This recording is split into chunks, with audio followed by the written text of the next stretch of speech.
राम राम भाइयों, मैं आपका भाई अनिल सोलंकी। मेरे यूट्यूब मंच लाउड जाट वॉइस में आपका स्वागत है।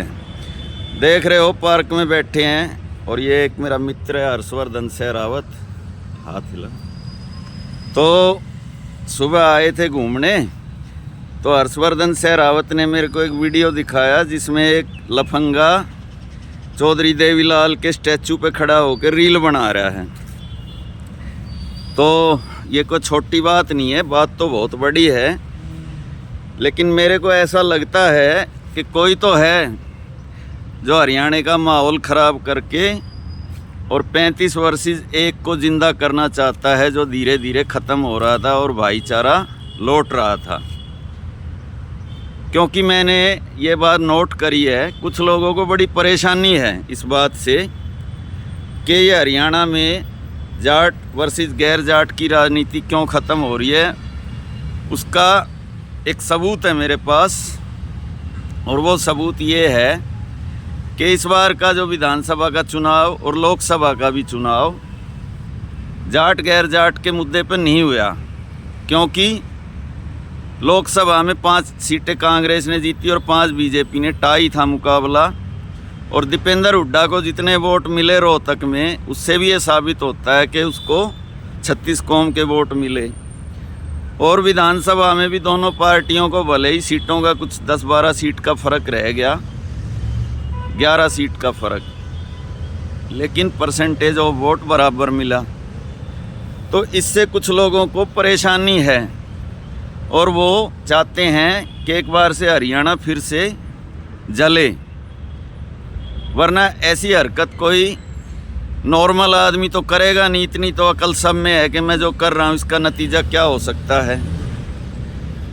तो सरकार से मेरी ये विनती है हाथ जोड़ के कि उस लफंगे को जल्दी से जल्दी पकड़ के सलाखों के पीछे भेजे, और उसके पीछे किसका दिमाग काम कर रहा है इसका भी पता लगाए पुलिस। नहीं तो फिर लोग ये कहेंगे कि जाट भाईचारा ख़राब कर रहे हैं। उनको मैं एक ही बात कहना चाहता हूँ, अभी देखना कमेंट में बोलेंगे। उनको मैं एक ही बात कहना चाहता हूँ कि भाई भाईचारा एक तरफा नहीं होता। हम तुमको भाई समझे और तुम हमको चारा समझो, ये नहीं होता है। हमारे महापुरुष पूरे हरियाणा के 36 कौम के महापुरुष थे। ताऊ देवीलाल ने अलग हरियाणा बनवाया था, ये बात सब जानते हैं। इसकी लड़ाई भी ताऊ देवीलाल ने लड़ी और पूरी ज़िंदगी किसान और कमेरे की बात करी उसने। तो महाराणा था, सबका था, लेकिन उसका अपमान बर्दाश्त नहीं होगा। क्योंकि हमने ये देखा आरक्षण आंदोलन के दौरान भी कुछ लोगों ने सर छोटू राम की प्रतिमा के साथ भी हरकत करी थी। तो हमारे समाज के जो भी महापुरुष हैं, चाहे सर छोटू राम हो, चौधरी चरण सिंह हो और चौधरी देवीलाल हो, ये किसान और कमेरे की बात करने वाले लोग थे। इन पे कुछ लोगों ने जाट नेता का ठप्पा लगा दिया। ये जाट नेता नहीं थे, ये किसान और कमेरे वर्ग के नेता थे। और अब जो भी आदमी ये षड्यंत्र रच रहा है कि हम ये हरकत करके, भगवान करे ऐसा ना हो, वो लड़का कोई लफंगा निकले आवारा टाइप। मैं तो भगवान से यही विनती करता हूँ। लेकिन अगर इसका कोई मास्टरमाइंड है तो सरकार को उसको पकड़ के सलाखों के पीछे डालना चाहिए। और बहुत सी बातें हैं वोट बैंक बनाने की, राजनीति करने की, लेकिन ये बात बहुत ही खतरनाक बात है, बहुत ही ख़राब बात है। इस बात को कोई सहन नहीं करता। अगर बाबा साहब अम्बेडकर की प्रतिमा के साथ कोई हरकत करता है तो दलित भी सड़क पे आता है। तो कोई भी अपने महापुरुष का अपमान सहन नहीं करेगा।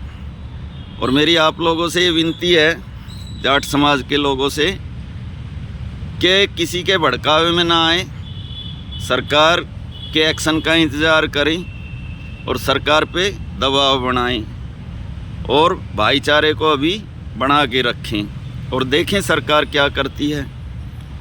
बाकी तो सबको पता है और सब जानते हैं कि सरकार कुछ नहीं करेगी। तो जाटों का खून अभी इतना पतला नहीं हुआ है कि वो अपने महापुरुषों का अपमान बर्दाश्त कर ले। बस भाइयों, थोड़ी कहीं को ज़्यादा मान लेना, ज़्यादा खाऊंगा तो फिर ये हो जाएगा कि ये तो भड़का रहा है और इसी के साथ आज का वीडियो समाप्त करने की इजाज़त चाहता हूँ। वीडियो को ज़्यादा से ज़्यादा शेयर करो अपने ग्रुप में, लाइक करो, कमेंट करो, और जो भाई अभी चैनल से जुड़े हैं वो चैनल को सब्सक्राइब करो। मैं आपका भाई अनिल सोलंकी और साथ में ये मेरा दोस्त हर्षवर्धन सहरावत आज का वीडियो समाप्त करने की आपसे इजाज़त चाहते हैं। धन्यवाद भाइयों।